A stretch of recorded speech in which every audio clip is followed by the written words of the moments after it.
हा विचित्र किडा जर तुमच्या घरात दिसला तर शास्त्रज्ञाच्या मते याला लगेच मारून टाका. पण का? या प्राण्याचं नाव आहे हॅमरहेड वॉर्म. हा दिसायला जेवढा शांत वाटतो तेवढाच तो आपल्याला निसर्गासाठी घातक आहे. कारण हा आपल्या शेतीसाठी फायदेशीर असणाऱ्या गांडुळांना म्हणजेच अर्थ वॉर्मला खाऊन संपवतो.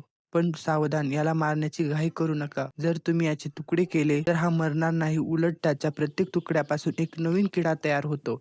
म्हणजेच 1चे 10 किडे बनतील. तर याला नष्ट कसं करायचं? याला हात न लावता एका बरणीत बंद करा. त्यात मीठ किंवा व्हिनेगर टाका आणि 2 ते 3 दिवस फ्रीजमध्ये ठेवा. हा विषारी असतो त्यामुळे हा आपोआप वितळून नष्ट होईल. पण विचार करा, भविष्यात जर शास्त्रज्ञाचे मत बदलले तर? मला काय वाटतं? याला मारणं योग्य आहे का?